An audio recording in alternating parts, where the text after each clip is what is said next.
Thank you very much for your introduction. So before I, I congratulate you for the nice organization of this forum and for kind invitation, Professor Dr. Kamran and Emily for your invitation. So today I will present you a local experience of a Diamond Open Access Journal in Algeria.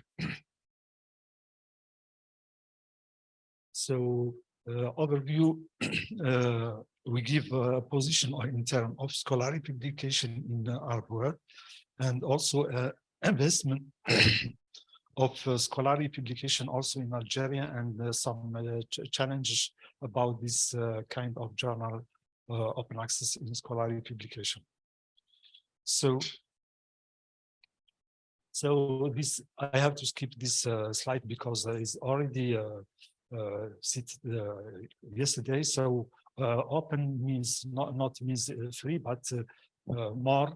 So open collaboration, citation, open license, APC, policy, and other. So it's a big movement actually through the world. So a lot of scholarly publication moved to this new business model. However, the problem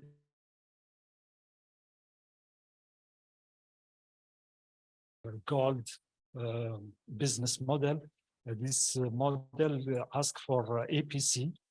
So here I give you a small 10 top of scholarly publication in Arab world, and as you see, this is by Simagog country ranking, and the last access was on October 15. So as you see, in the 5 top country, you can find Egypt, Saudi Arabia, Tunisia, and Algeria, Morocco. So the North Africa is in the top of 5 of country in Arab world by publication, a lot of with high citation, and of course with this knowledge bank of Egypt. A lot of production comes from this country. Why you find Egypt in the top level? So scholarly publication in Arab world usually are focused on technology and science. In however, humanities and journal are missed because maybe the of the local or issue also about the problem with the language barrier.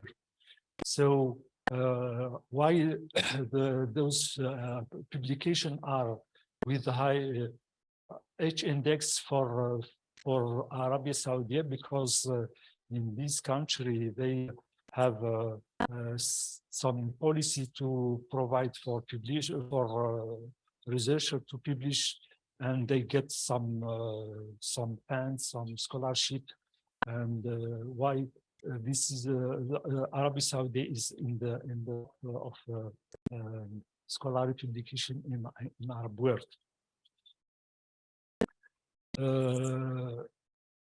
So of course, during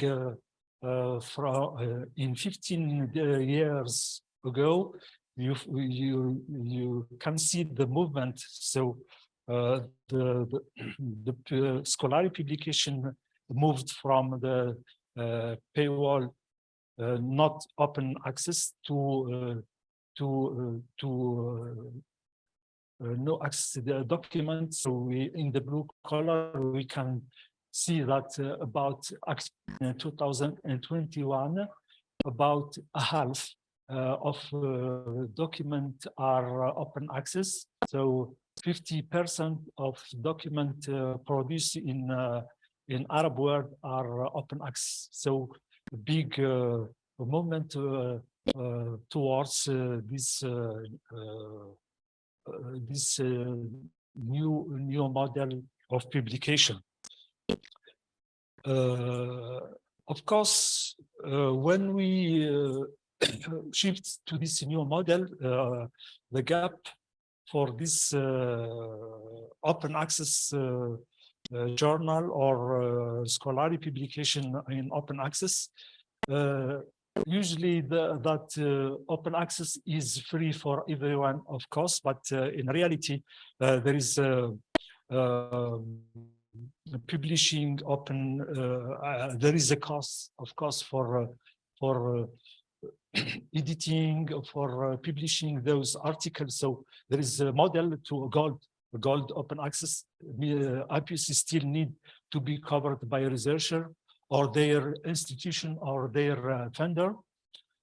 Open access articles are low quality. Of course, when we often confuse low quality with the predatory journal, our researcher prefer to publish in their article in journal with the high impact factor or cited in Web of Science or Scopus. Other common misconception about open access means losing control of your intellectual property. This is the main issue of all Arab open access journal. They have confusion about copyright, and the copyright is not respected. They don't mention if the author retain the copyright or they transfer to the publisher. So we cannot find those policy in their homepage. So the big issue in not for all journal, but most of journal have this issue to clarify how is the copyright policy of their journal. Also, there is missing. They miss also the license and how to adopt which license or Creative Commons license they adopt for their journal. Of course, open access benefits only to public because reader can reach very interesting database and can download for free. However, as I told you that the gap is how to cover those APC. So we need, of course, to move for a business model without APC. There is a movement through the world, some researcher, and I give this is a screenshot of RIP John Dunnan. It was in 2018 that some group of researchers need to stop paying publisher expensive APC for open access, and also this is a paper in French last April. So the CNRS is le Centre National de Recherche Scientifique, the National Center of Research, scientific research. So also ask for their scientific and researcher to stop paying those IPC. However, you have to look for, of course, for new model and to provide a new model how to cover those APC. Last one is it was last week by Juan Pablo Alperin. Is a guy is a researcher or director of PKP, working with in PKP. So this very nice article published in Nature. So why I think ending article processes charge will save open access. So this is a response for Professor matters. Yesterday we have a debate about APC and also ask if there is, of course, there is an alternative for this APC. So a lot of groups think how to cover those APC or charge by other models. So there is an action last March 2022, and action plan for diamond open access. So there is a group in Europe promote this new model and also in DOAJ we endorse this action plan for diamond open access as information in directory of open access journal. Actually, there are about 18,000 of journal indexed in this platform, and from 18,000, there are about 70% of journal without APC. So this is also a response for Professor Mattes. There are good journal without APC can used by researchers to publish their articles. Also, the last one is published only this beginning of this month. Is Diamond Open Access Initiative, and they launch a new project is the name DIMAS. It's developing institutional open access publishing model to advance scholarly communication. So a lot of group actually think how to promote or to move for new I mean for new models. So why in my title I speak about Diamond Open Access Journal by chance. Of course, when we launched our platform, Algerian Scientific Journal platform, in 2015, all journal in this platform are diamond by default, because in this period the government or the director of the National Council of Research asked the printed journal to move immediately. They stopped funding those printed journal and to move to open access journal. And of course, some radical, I think, radical decision from some policy. The journal cannot ask for APC. So all those journal indexed in this platform are diamond journal without and other radical policy that if journal ask for APC, it will be considered as a predatory journal. So the importance of diamond open access, as you mentioned, that open access journal offer a tangible and beneficial scholar because there is no APC, enable research to publish their article without APC, and also, of course, they increase sharing, increase also data availability, and enhance scholarly infrastructure. So many things positive for these new business models. Just small introduction of, as you know, that Algeria is now the biggest country in Africa, and it's 10 big country in the world.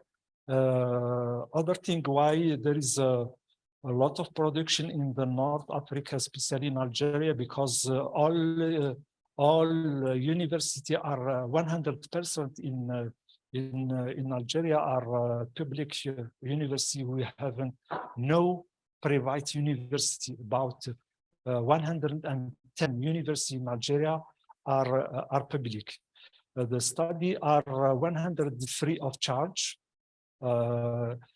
Small information, PhD student or student in Algeria pay annual fees about $2. It's very zero is all for free, of course, because the state provide about 30% of budget towards the education. So a third part of budget is destined for education. Big money.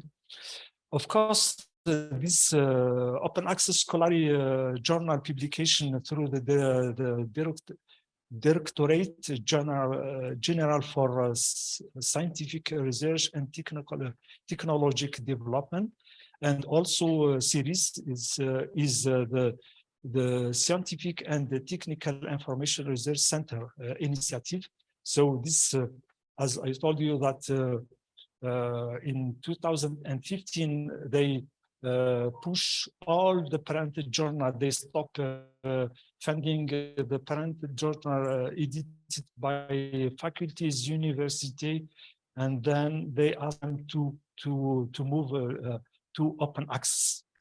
So, of course, Journal of Science, Technology, and Medicine high quality articles are always submitted for international scholarly journal paywall or gold open access, because researchers ask for impact factor in order to achieve the certain personal goal, better career opportunity for their CV. So the gap is with the humanities journals, of course, because the research are local, and then they have to publish in a local journal. So why from 700 of journal launched in this platform, about 500 are in Arabic language, in humanities science. I have to skip this. So Algerian Scientific Journal platform was launched in 2015.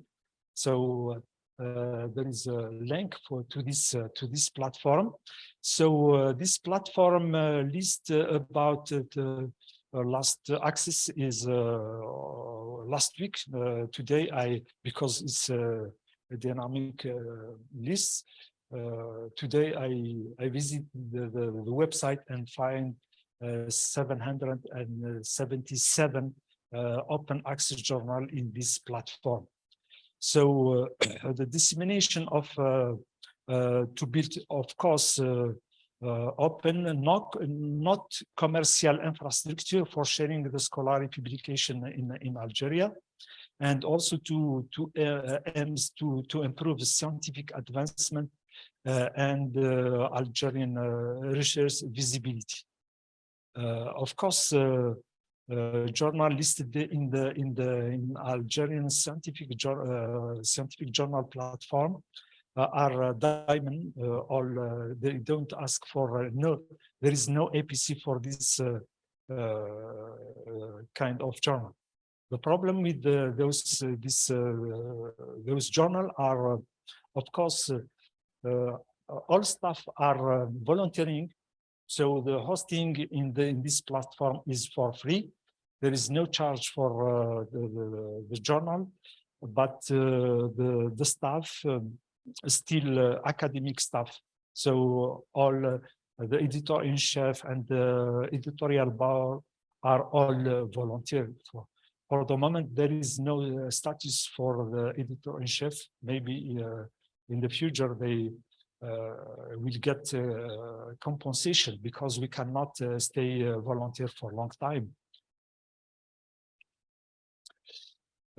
So this is the homepage of this platform. The access is last week, and we can find about it's not only a platform, but also is the depository, because platform, because we can find about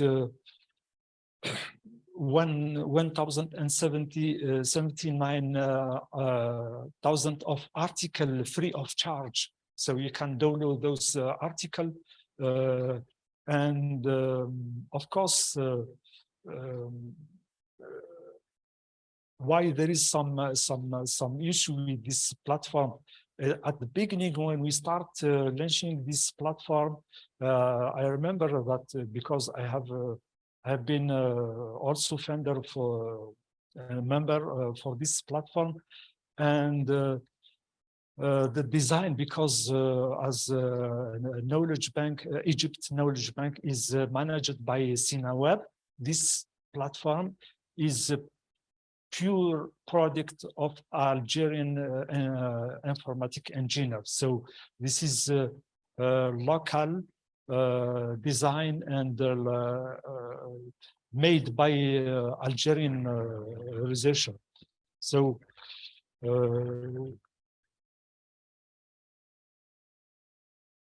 of course, what worked with this platform, free and open access to all for educator, student, and researcher, and all. We can access to this platform for free. We don't need to be subscribed or some password to access to this platform. Support and host for free all those diamond open access journals.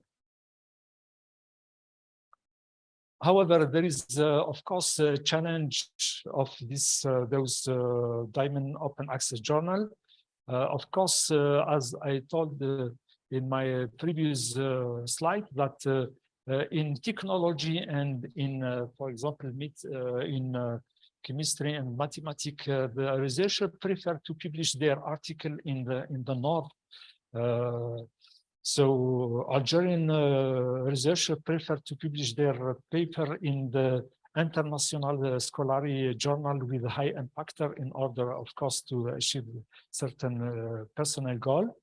So why there is small, because the researcher, especially for PhD student, they need at least 1 or 2 articles to defend their thesis, and then some criteria. The article need to be published in journal with in journal listed in Web of Science or Scopus or with the impact factor. Also, as I told, only the hosting is for free, but the lack of financial support for academic publisher, so staff all volunteer, and of course makes some diamond open access journal Algerian precarious. We don't know exactly next year can this journal can continue to be published, because all staff are volunteer. Of course, some journal are they have a problem with the irregularity of journal publication. They launch one issue and then they disappear for 1 year, and then there is irregularity in journal publication. Lack of visibility, of course, from 776 diamond journal listed in this platform. I give only number because as I am managing editor of the DOAJ, there are only 27 journal listed in this platform in DOAJ. It's also the same for all Arabic journal. I think we have at least from 18,000 of journal listed in DOAJ. Only there are only 220, I think 22 journal from Arab world. So I don't know why this maybe this is a chance to, if there is Arabic journal need to be indexed in this platform in DOAJ, I can help. Lack of ATC infrastructure, because when we speak about open access journal, we need internet connectivity, and Nasser, this gap is already discussed yesterday. Some region, especially in the south, they have internet issue with the internet connectivity. So access to those journal also it's a problem. Of course, outlook of Diamond open access journal in Algeria, we need to have a clear politic that maybe this is a suggestion that because our government continue to subscribe to the big publisher through the Science Direct and some other platform scribes based journals. So this is maybe a suggestion for the government to stop paying those subscription based journal, and should be invested in a shared infrastructure and platform that support those kind of Diamond open access journal. Of course, the big issue of those journal, Diamond open access journal, is long-term preservation. It's not specific for Algerian journal, but through the world, many journal disappeared last years because they have a problem with the funding. So some journal disappear because they don't ask for APC, and they stop publishing. Algerian Diamond open access journal need to rise their quality and elevate their place in research assessment by indexing those journal in the international standard database for their visibility, of course, for example, in DOAJ, Scopus, and Web of Science. Of course, the access to Web of Science and Scopus is still a little difficult, especially for humanities journals, because they don't respect the international standard of scholarly publication, and of course they have issue with, as I mentioned previously, that they have a gap issue with copyright, license, plagiarism, and policies, and of course, because the staff is volunteer, sometimes the editor-in-chief ignore completely the process of publication, because the director of laboratory of faculties is designed by administration that you are editor-in-chief for this journal without knowledge in. Okay, so this is my last presentation.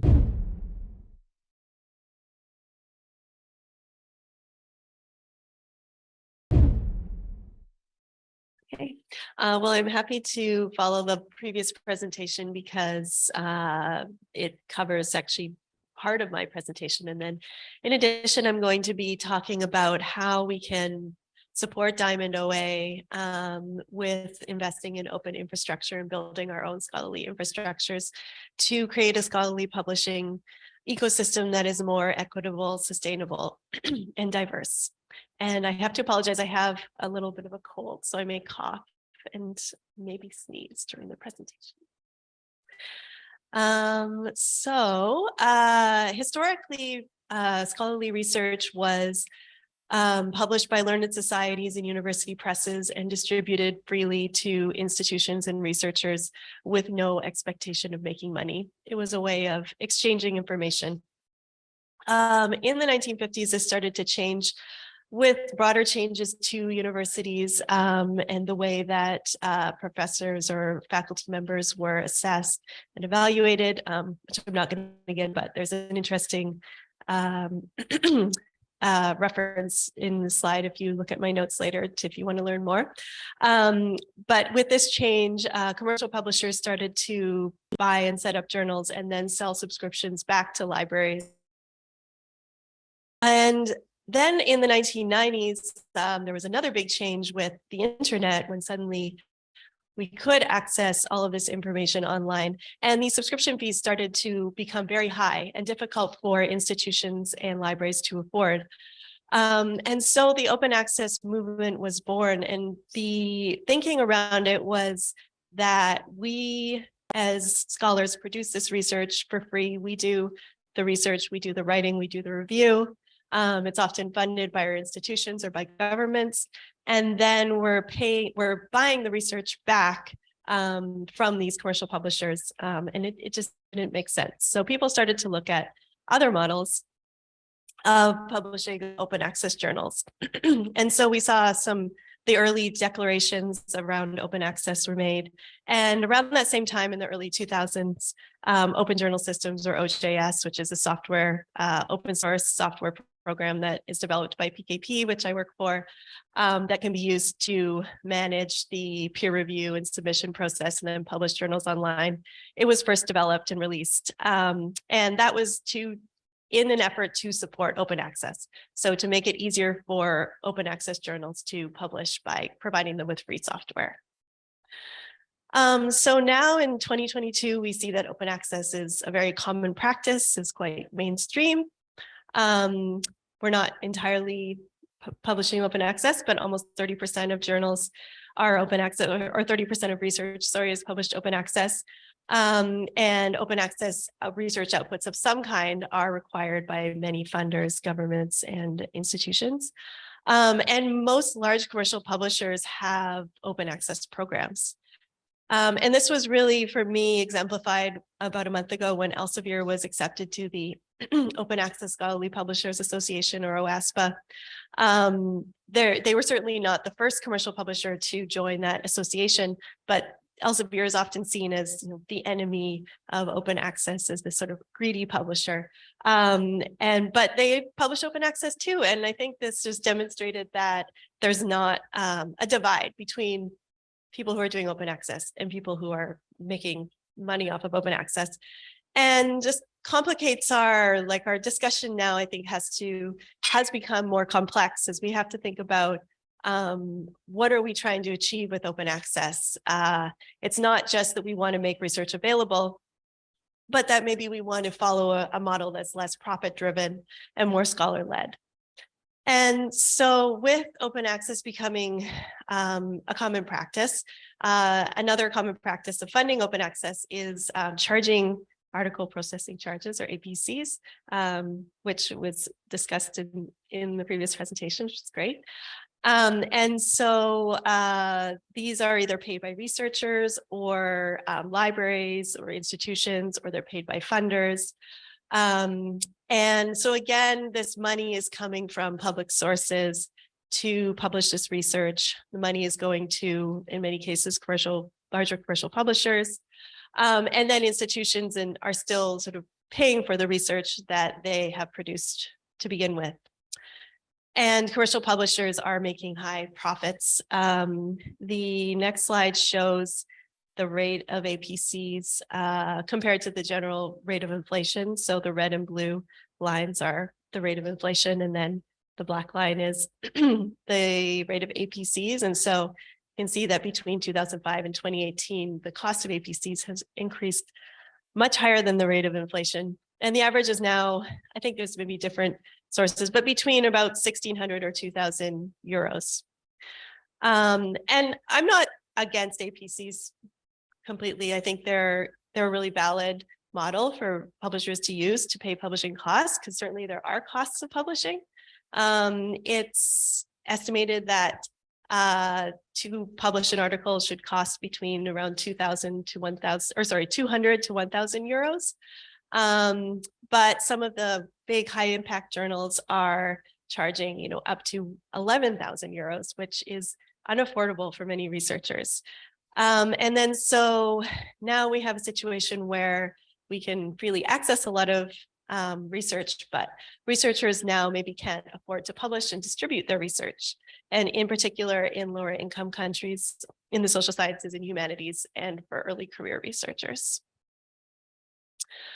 So this brings us to discuss things like how we can move beyond the discussion about open access and look at how we can create more equity in research production and distribution, diversity in publications, content, and contributors, and then also more sustainability in our tools and infrastructure so that we are not dependent on commercial publishers or other commercial organizations or profit-driven organizations to create the tools that we're using for publishing and are more self-reliant. Diamond OA is another model for publishing where there are not fees to publish. And the action plan that was discussed in the previous presentation, that came out of a study that was done on Diamond OA journals that was by the same organization. And it showed that 60% of Diamond OA journals use OJS. So that's a good example of how OJS can support people publishing open access with no fees. And this can lead to greater diversity in the type of journals and content that are published and can support more local publishing. 38% of Diamond OA journals are multilingual compared to 14% of APC-based journals. And OJS is one of the only journal publishing applications that supports multilingual publishing. And it has actually been translated into over 60 languages, and our community members translated themselves. We have tools for people to do that. And so we have a very high usage of OJS all over the world, but in particular in the global south or in low-income countries. And in fact, it's actually very mind-boggling, but there's over 11,535, or sorry, over 11,000 journals in Indonesia that use OJS. Can't even imagine there being that many journals, period. But and then in Brazil is our second largest usage. And this slide just shows you sort of the how the usage is spread over the world. So with that diversity in publishing, it leads to journals being able to publish more in their local language or content that's relevant locally or regionally to address local issues, and not necessarily having to make their research, form their research in a way that's more appealing at an international level, and also to be able to communicate in their own local language or language they're most comfortable in, and be able to consume research that's also published in that language.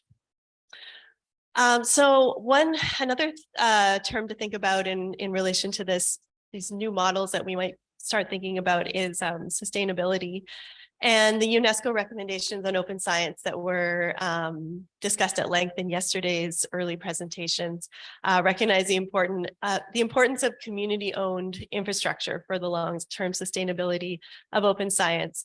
And they explain they give a list of all the different things that are important as part of this infrastructure. And one of them is open source tools and open source software.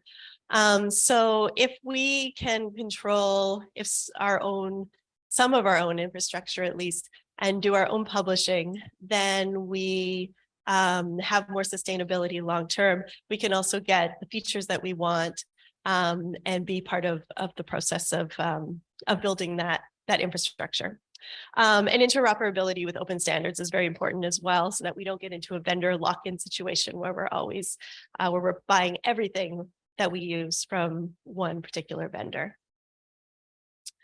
So OJS is an example of open infrastructure that can be used for open access projects and activities.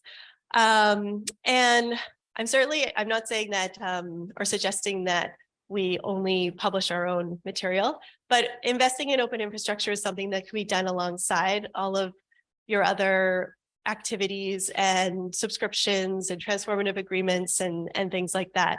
One of the early pieces pieces on this concept was called the Principles for Open Scholarly Infrastructure. And in that blog post, the author suggests investing 2.5% of your subscription budget in open infrastructure per year. So it can just be a little thing that you do kind of on an ongoing basis if you're a librarian or work at an institution or involved in publishing. And investing in open infrastructure can include doing your own sort of publishing work or building your own infrastructure or participating in projects that already exist, like regional platforms.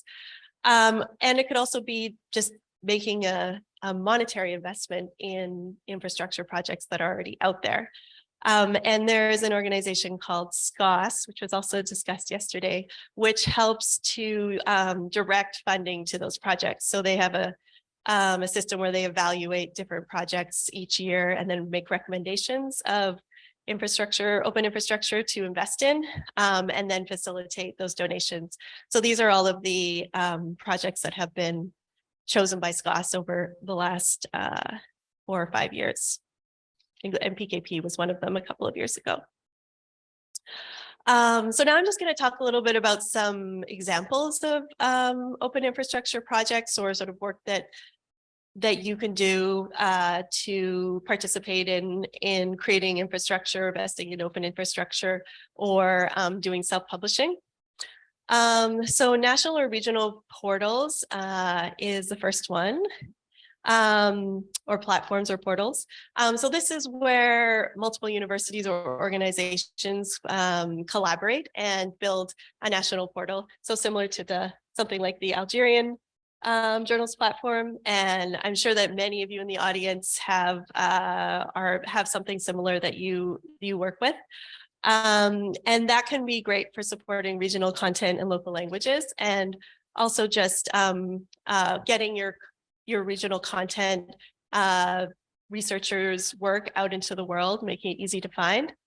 And OJS and other open tools can be very valuable to use with these platforms because they are free and open access, and then can be used to build something local, and then be part of sort of a bigger project. And the Finnish Journals platform is one that I wanted to show as an example. There's actually more than one national platform in Finland, but this one was started by the Finnish Federation of Learned Societies in 2017, and they host 100 open access journals from Finland, and mainly in Finnish and English. And they also provide metadata distribution, preservation, and cross-ref and ORCID services. So members use the platform for free. Our journals can use it for free. And then they also receive funding from the Finnish government, or a consortium that's funded partly by the government, to support their publishing. And as they use OJS, they contribute software development back to the project, because OJS PKP is a nonprofit organization, and we're a small team doing many things. So we really rely on our community members as well to contribute in different ways to the project. Library and institutional publishers is another way that you could get involved in developing open scholarly infrastructure. So in Canada and the US, it is often libraries that do this, but I think in many other places, it's more of an institutional project, not necessarily centered in a university library, but it essentially means hosting a platform and then publishing journals or hosting and supporting journals that are published by faculty members. And the University of Minnesota is one that we work with at PKP. And they published 20 open access journals. They moved from bPress and then also funded some development of statistics features in OJS to achieve something that bPress had that OJS did not have that they wanted. And Revistas UNAM is a very large national, a very large institutional journal publishing platform in Mexico. They have more than 145 journals, and then they also do a lot of training and capacity building among publishers in Mexico and work with other universities in Mexico to do training on how to use OJS and how to improve publishing quality and journal integrity. And then Coalition Publica finally is a Canadian project, which is a partnership between a French organization called RUD and PKP. And the project receives funding from the government. And then some of this funding is used to fund the RUD portal, which is like an aggregator of journal content in the social sciences and humanities in English and French. And then some of the funding is given to the journals. So all of the journals who join Coalition Publica get funding to publish on an annual basis. And then also support for adopting OJS and having their content disseminated. So these are just some examples of how we can work together and collaborate and share resources to develop open infrastructure and publishing projects and support other open source and open access tools. And everybody, of course, has their own unique needs and needs to figure out a solution that works best for their journal, their organization, whatever context you work in. So I just included here some values and principles that can be used to sort of figure out how you want to do open access and some things to think about in addition to just plain old open access. And then also how these can be used to assess service providers. So if you're trying to decide who you want to work with, these can be really valuable. And then finally, I have one more plug for PKP, where this is a list of some ways that you could get involved or contribute to the project, either through funding or community contributions of translation, documentation, development, session development, etc. And yeah, thank you. I would love to hear about things that you're doing, and of course, any questions that you have in the question period, or to talk to me afterwards if you want to talk about any of this in more detail. Thank you.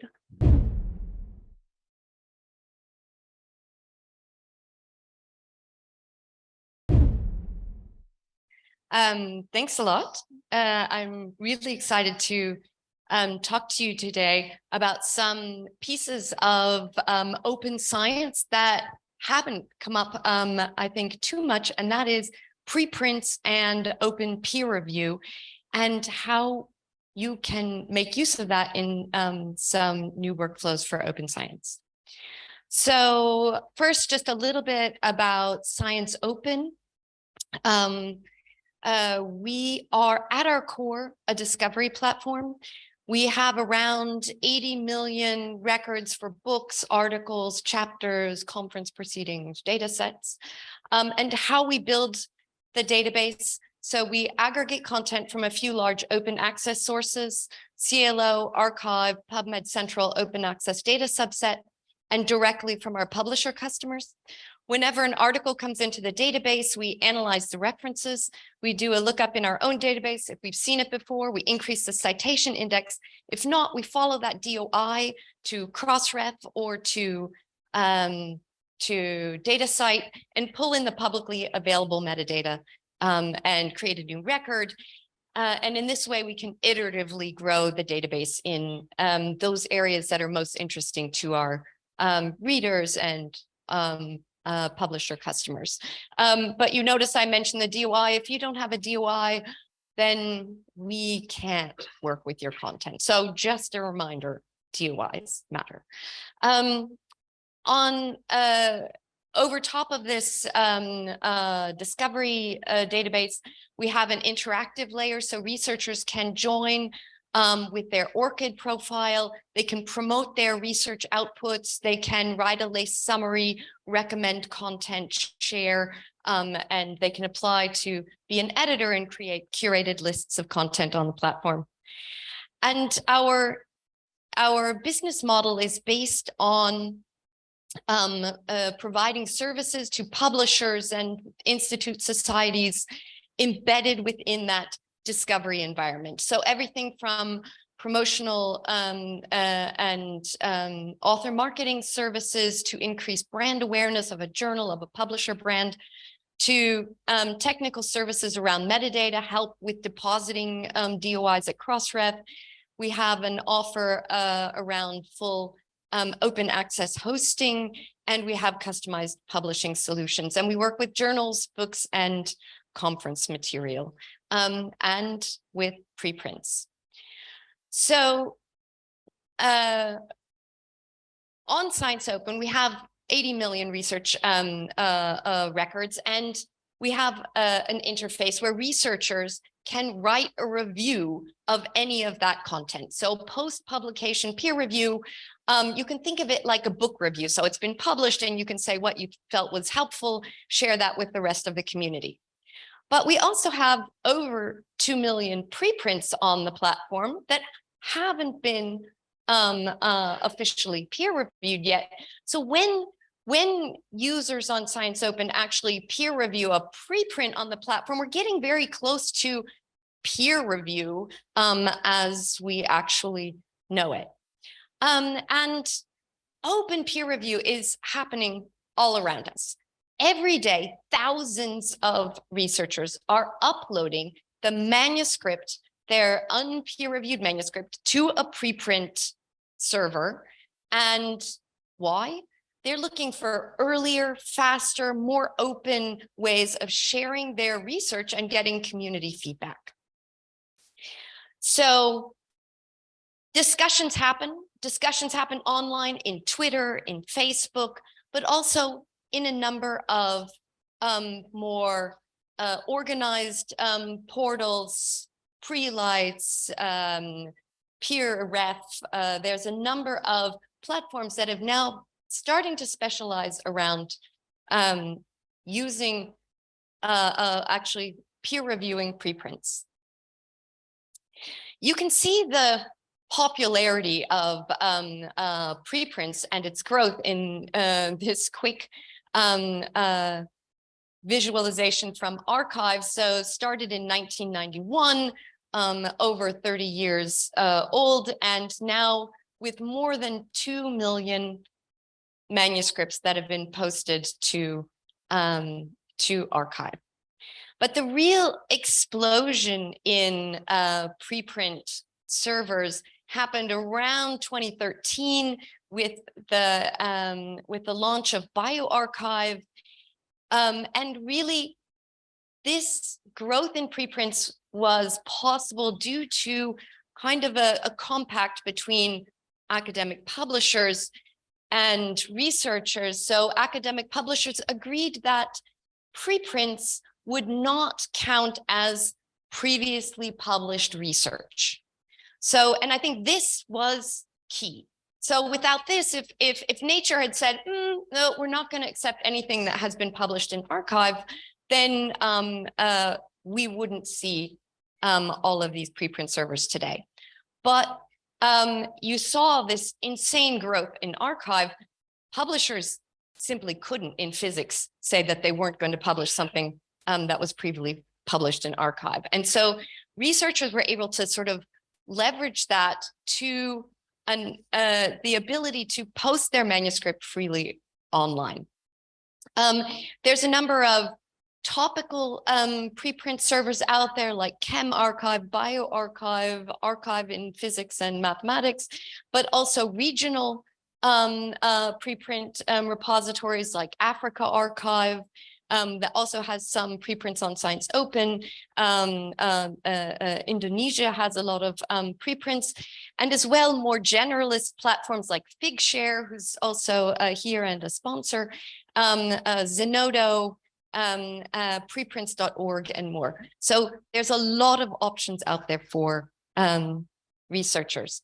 On Science Open, as I said, we're a discovery platform. We have filters on the platform to really put preprints in the context of the published research. So you can add a filter that says, show me only preprints, don't show me preprints, sort that list of preprints by cited, by count, etc. Once we start thinking about all of those preprints, sorting your list by preprints, and opening up peer review, really, we started thinking at Science Open, how can we increase the uptake of open peer review on the platform? And really for us, the key was editors. Actually, a peer review, an open peer review process that's managed by an editor sort of in a journal format was much more successful and effective. So I want to show you today a case study of a journal that we developed together with University College London, UCL Open Environment. So they have an entire publishing platform called UCL Open, and their first channel is on the topic of environment. How does it work? The author submits their manuscripts to the platform. The editor looks at it, makes an assessment of whether it's in scope, whether it's roughly the level of quality that he would be willing to assess. And if the editor accepts it for peer review, it's posted as a PDF online. And then the editor invites reviewers, but also the author, also the community can invite reviewers or review spontaneously. Reviews are posted online. The author can then revise, resubmit their revised version, and after a number of cycles, if the paper is editorially accepted, then at that point it is professionally typeset in full XML and copy edited and published in the actual journal. So it's a bit of cost saving as well to do all of the revision and pre-printing, etc., just based on an author PDF. And then really once you've got the final version, then spend the money to create the full XML. And how that looks like. So you can see this is an article landing page or a preprint landing page. It has a blue preprint flag and has as well a flag that says in review. You can see the reviews that have been already done. If the once the article is been the editor has made the decision revision, it gets a under revision flag so that peer reviewers know, okay, probably doesn't make sense to write a review right now because there's a new version on the way. In the final publication, we still have the entire revision, the version and review history right next to the article. So you can click through and see all of the reviews and the different versions that have been published. As I said, editors, authors, community members can all invite reviewers, and peer reviewers can be invited, excuse me, from the Science Open user base. So we have around 60,000 registered users on the site, or they can use the search for similar articles. So they have a lot of tools at their hands to try and find reviewers, and then they can invite them by email. In order to review on Science Open, you have to do it with your proper name and your ORCID ID.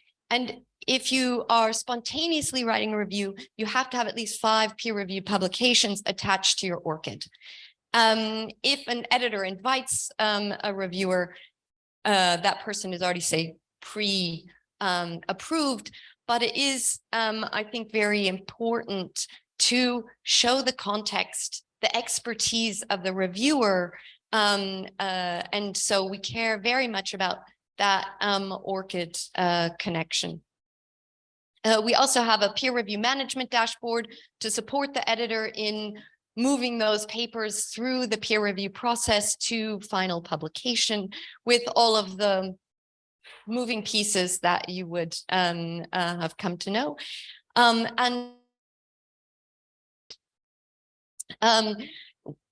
Just a demonstration of the advantages of this rapid and transparent preprint. So May 2020, the British government was considering what kind of mask mandates they were would make most sense.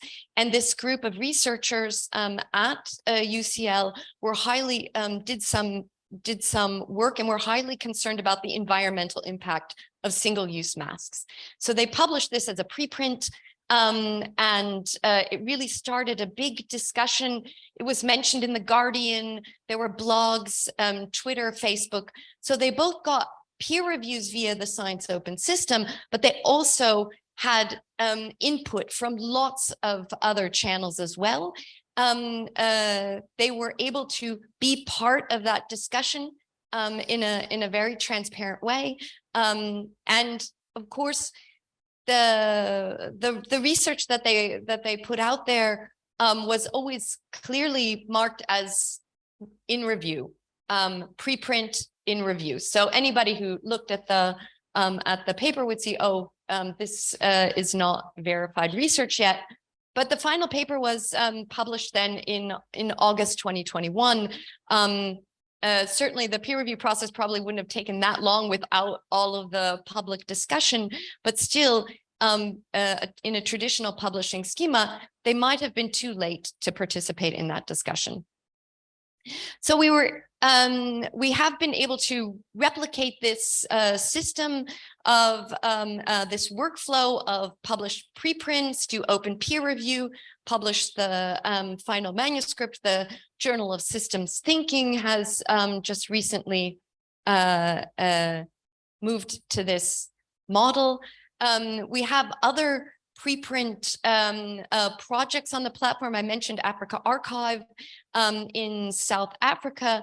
The University of South Africa Press is doing an interesting project where they are offering free copy editing and language polishing services for their researchers before publishing them on the preprint platform in order to support faculty that don't have English as a first language. So just one more word on rewarding peer reviewers, because we've heard about this crisis of really not enough peer reviewers in the world to deal with this flood of papers that is continues to grow.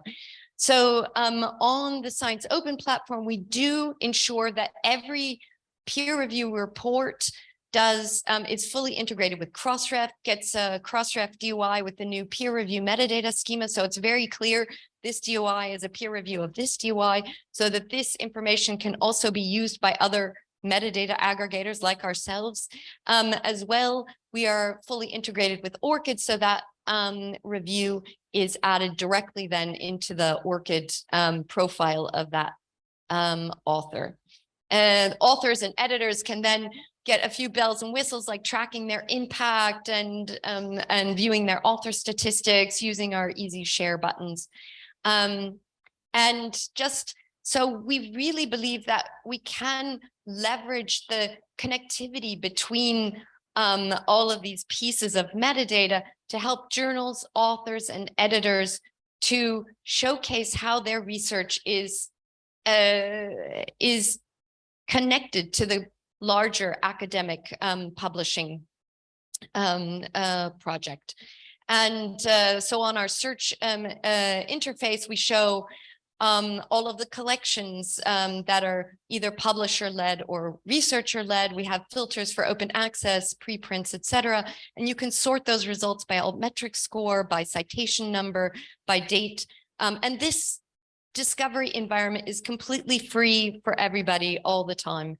No need to register or really do anything.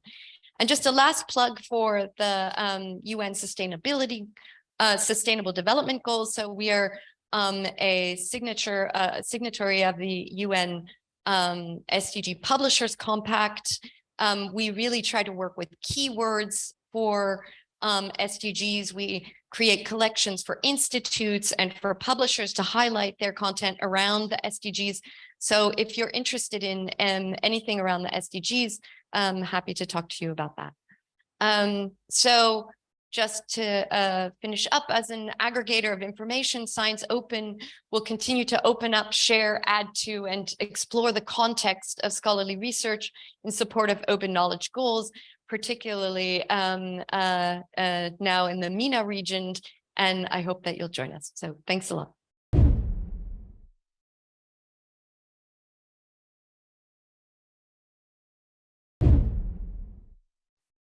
Any questions?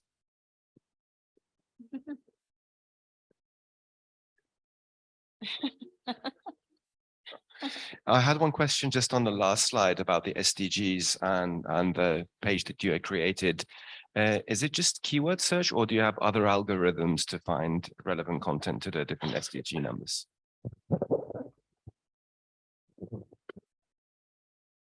At the moment, we're just using keywords, in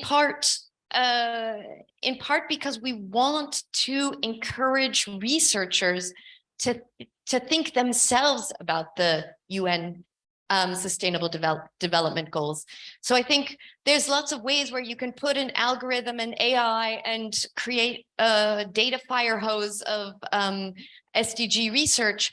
But what we really need the researchers on the ground to thinking, hey, you know, I'm doing research to improve the lives of the people around me. I'm doing research to improve the planet. And so we really try to encourage, so any researcher can add SDG keywords to their research on our platform, and it'll be automatically added to our collections. But we want that buy-in. We want to buy-in from researchers and from editors. From your website, Thank you so much for this presentation. You know that most of the ranking bodies, they are having a very dedicated ranking for the SDGs. So how can we help our universities from this facility, because it seems very, very helpful for them? I have here the outline, if your website. So if you don't mind, and there is a time, if you can give us a small demo, this will be very much appreciated, or after the session with me, whatever is. Okay. Sure. After the session, okay. I would be happy to, but there's some things that universities can really easily do is, and especially if you're in libraries or you're at research institutes, is just encourage your researchers to use the Sustainable Development Goals in their keywords. Keywords are freely available metadata that get shared widely. And there's a lot of platforms out there. Maybe some use fancy AI, but you want your content to get picked up in platforms that don't use fancy AI. You know, you want, yes. And keywords is a great place to say SDG 2, and people will find it. Okay, so something else, please. Do you mind if we can organize with you a session Zoom meeting with our committee, Egyptian committee for ranking? We have about 80 universities, members from 80 universities. If you agree, this will be very helpful for us. Thank you so much. I would be very honored. I would be very happy to. Thank you. Thank you, Stephanie, for the presentation. A quick question. If a preprint paper is published in a peer-reviewed journal, what happened to that copy as a preprint? Will continue there, stay there, or disappear? No, the preprint always stays there. It always stays there. And this is one of the great things about preprints, because it's always open. So even if you have a preprint on bioRxiv or SOC archive or wherever, and then you publish the final version in eLife, in Nature, you still always have that open preprint that's in the preprint repository. But what's quite good, what we are working on and other aggregators, Crossref, is working on making that connection between this DOI for the preprint is connected to this DOI for the published version. And the author should inform the preprint deposit place that it's published there, and this is the DOI, or you capture this piece of information on behalf of the author? It's different in different systems, so we can capture some of that information, but not all of it.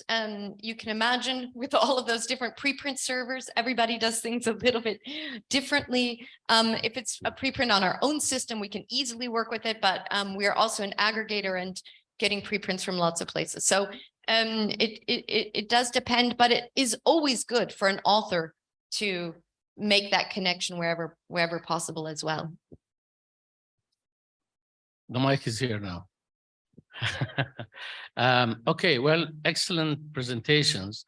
For the first two presentations, I have one question, and please share your thoughts. We talk about APCs. For somebody like me, I don't know how much is that cost in terms of an annual service that, for example, your platform would need. And if we know that number, is corporate social responsibility a way to actually find those private sector, maybe related to some of the journal titles or not, but they pay it for you, and then you release the authors and researchers from it? That's the question for the first two presentations. The third presentation, which is definitely an excellent and a brilliant idea, is there a worry that while it's under preprint, somebody steals some of your research and put it in a different format and get it working, and then you fight who did it first? Start. Okay. Of course, when the government give funding for this platform, it means there is the author don't pay nothing, but there is a charge. Till now is public funding. There is no private. So this is 100% government initiative. So there is no a private subvention or funding for this platform. For author, Can we move that funding instead of dying journal and give that to corporate social responsibility to pick it up? You have a lot of private sector, for example, in Algeria. yeah. Can they pick the bucket? Can they pick that cost? And instead of saying that, you know, the all people are volunteers, and if you don't get money, things are going to die. So it's an idea. Where is CSR from that? Of course, some journals are already moved for some private to, for example, open edition, or because they still no visibility about how to fund the editorial board, because no fund, no compensation, and then of course immediately some journal disappear and can, for example, I have one journal and indexed as editor-in-chief in this platform. I receive a lot of proposition to buy this journal from private, from Africa, from Asia, and you can, there is no obligation to, you have, if you want to stay in this platform, it's okay for you, but all those journal belongs to the faculties and the universities. It's not a journal of group or some. So we cannot move or buy this journal for private companies. Okay, and Yeah, I would be a little bit cautious about seeking private funding for scholarly publishing because there could be a danger of companies trying to influence content, or people might have that perception. But it could be something to explore. I know some journals do have advertising on their websites as one way to generate funding, which is similar, and maybe have relationships with certain companies as well. But yeah, I think just being cautious around not influencing, not creating a perception or reality of these private companies compromising the integrity of the content and the research. thank you. Just on that, we've also been thinking about that, and Kamel and I've been talking about that throughout the conference, because we just introduced a kind of a self-serve banner on the journal articles in our platform, with the idea that maybe a company might say, we will sponsor 10 articles, and then could put an advertising banner for that company on those 10 articles. Or somebody might say, for 1 year, we will pay the cost for the journal, and you could thank them in such a banner or something like this. So we are also thinking a lot about, we already have some, donate button on open access articles that say, hey, this journal is run Diamond OA, but you could pay if you find this article helpful. You could just donate something by PayPal. So we are also thinking a little bit in terms of how can we help with the funding side of this open access question. But to your point about about preprints and getting scooped, as it were. So saying you put your research out there as a preprint, and then have the feeling like, oh, somebody more quickly took that, did the last experiment, and got all the credit for it. This is, I think, more of a theoretical problem. Most researchers are, let's say, submitting putting their manuscript into a preprint server at the point when they're submitting it to a journal. So it's pretty much done. I mean, I would really recommend that researchers don't just put like their most base raw first draft online and say, hey, everybody give me feedback, because you might not like the feedback that you get. So and everything that you put on the internet is, permanent. These things have a DOI. You can't just delete them. You can't just say, oh, actually I want to take that down now. Because they're indexed in Google Scholar, they have their place now in the internet. So I think that it's almost more the case that researchers are saying, I want to get the peer review process could take 3 months, but I want to have, get credit for this right now. So I want to put my, I want to put my stake in the ground and say, this is my idea already. And then, the preprint, the peer review that comes after can maybe make a nice, a few little improvements here and there, but at least the idea is already there with the DOI citable. We see a lot of citations to preprints. So people are citing them, using them, sharing them, writing about them in the newspaper long before they get finally published. The right side. That's right side. The right side. Citations are accepted on preprints. A lot of the major funding bodies now accept preprints. You can put a preprint as part of your grant proposal or as a deliverable. So preprints have become quite, I think, a standard output. Okay, the right side. We are here. We are here. Thanks for our speakers for insight talks. My question to Amanda. We really appreciate the effort the BKB doing for the open science. We actually implemented the open journal system in our website to manage the Journal of Arab Federation for libraries. But from yesterday, we emphasize on the journal and paper published in the journal. What about the conference proceedings? It's a crucial collection for the open science, especially in Arab countries. And as far as I know, you developed the open conference system, which is accidentally stopped developed and stopped to be supported. Why and why are we going next for this open tools as open science relay actually in open system and open source and open tools? Thank you.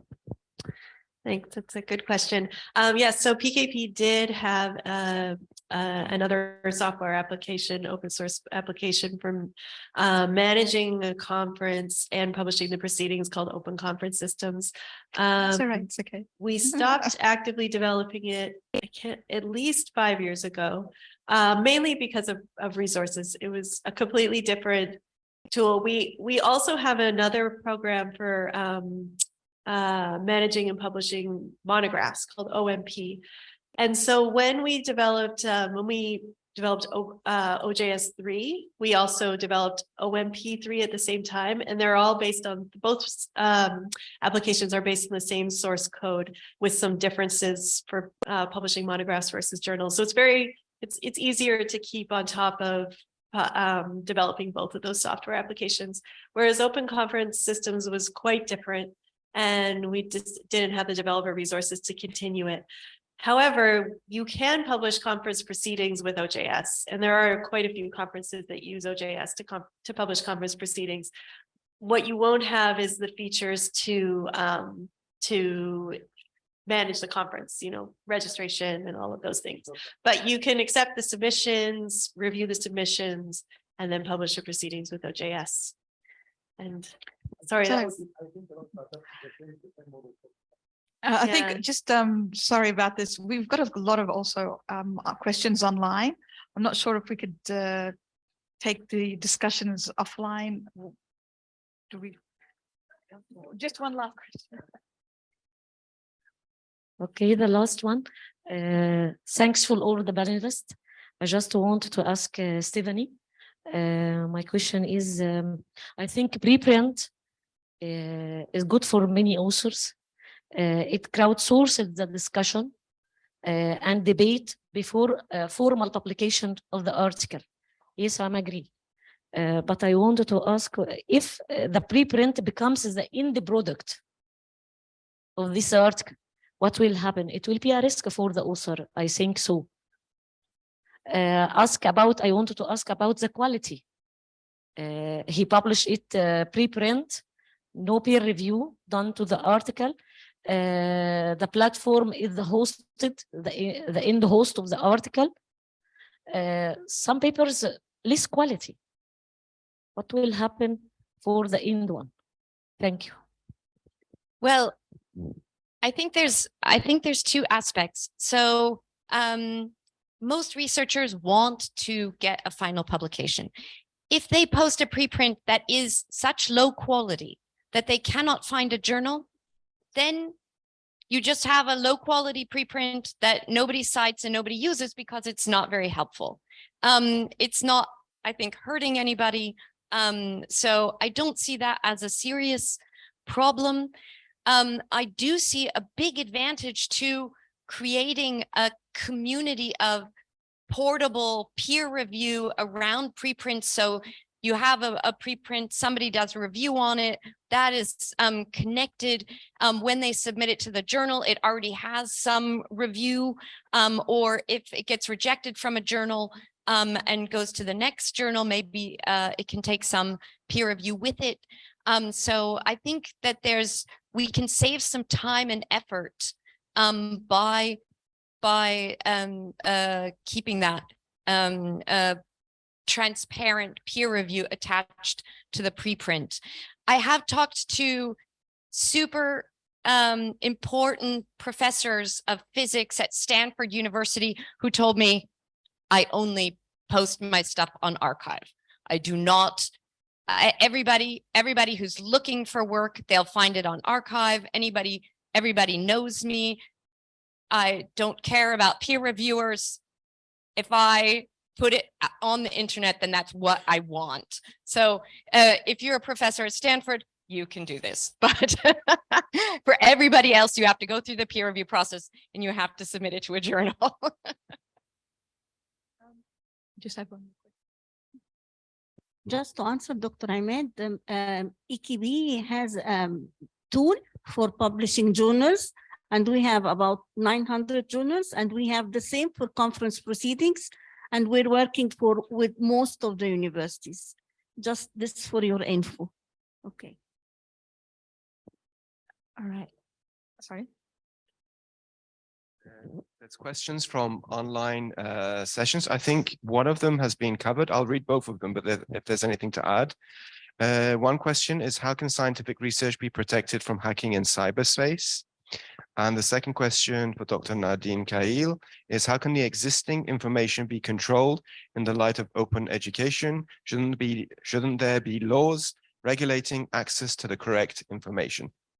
So if there's any comments on these two questions, I think part of the copying was covered in the previous answers, but if there's anything to add. Okay. We do actually receive reports maybe once every few months of somebody saying someone has imitated my journal online. They've created a fake journal that's based on my journal. So I think that's the first thing I think of when I'm asked about hacking. And they say they're using open journal systems, or I use open journal systems. What can you do? And of course, there's nothing we can do because we don't control who uses our software. We don't have any involvement in people who are publishing, using our software, but we usually suggest making it clear to, having good high journal integrity, where you make it clear that your journal is the original journal. And then there's various places you can report the issue. You can contact the fraudulent journals hosting provider or domain provider. And I actually can't remember all of the other sort of ways to do it, but we have a message that we send out to people with some suggestions. I'm not sure if there's other things that person had in mind around hacking of scholarly information.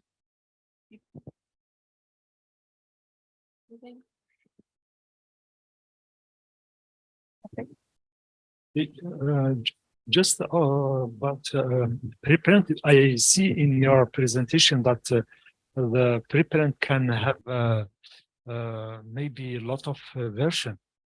I mean, 1, 2, 3, and every version have a DOI. So, of course, at the finale, when I wanted to download the, for example, an article, which one I have to choose? Because can be.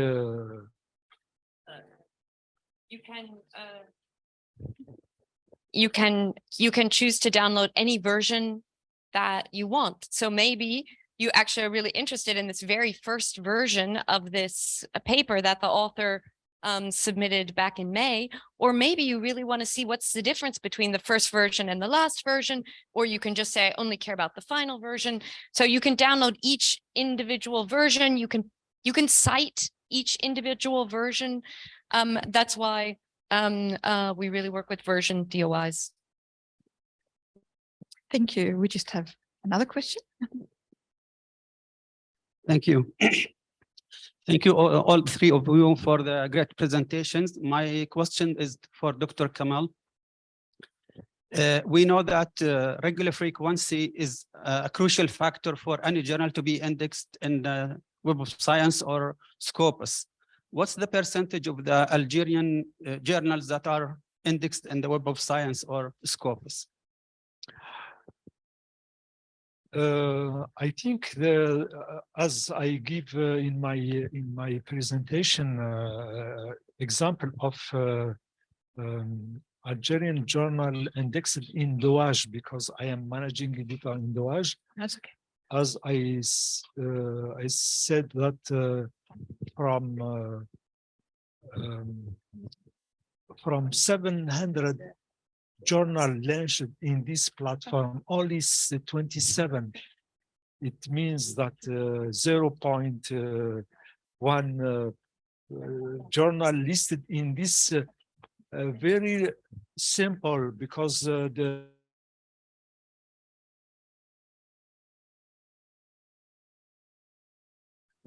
in DOAJ we ask for the basic criteria, for example, ASSN, editorial board, a policy about APC, copyright, license. If your journal is well designed and has a website, you can navigate very easy, so you can be indexed in this website, in this platform as DOAJ.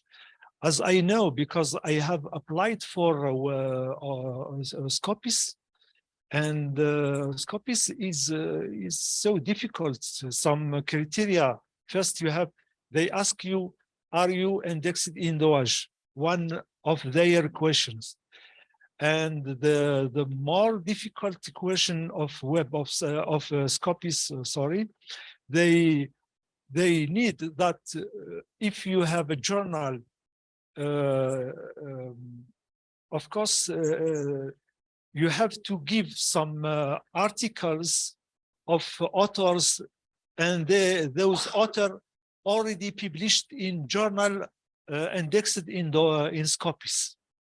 So one of their questions, and if your application will be rejected, so we have to wait at least 2 years.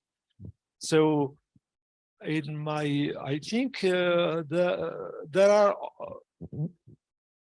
less than 10, 5 or I think 5 journals are listed in Scopus. Algerian journal, very, very, it's like for Arab.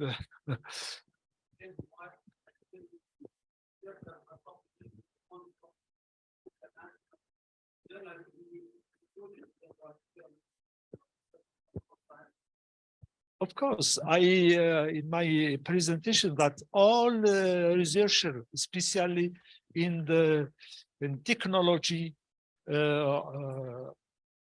I think 90% of research prefer to send their article to journal with high impact factor, cited in Web of Science, in Scopus, and always those researchers are well connected with the researcher in the north, so they publish in collaboration with other group, European group. So it's easy. The problem is with the journal in Arabic, and especially from humanities, because their research is local and are not at least not completely not visible. And I think one wise decision taken by our High Ministry of Education, that to promote those journals launched in this platform, that they launched a national committee to evaluate those journals. And now there is a category of journal. So there is a category E, B, and C. And so category E and B, the journal can be in category B if the journal indexed in Web of Science or Scopus. And category C is only for journal with the criteria established by this national committee. And then I remember in 2018, about 40,000. I repeat the number 40,000 of students PhD are blocked because cannot publish article outside. So this is why the decision taken, because we have to publish your article in journal indexed, otherwise you cannot defend your thesis. So now they start PhD student in humanities to defend their thesis with the article published in this those local journal, Algerian journal. So it's good. So promote, especially in humanities, and give more visibility for those journals.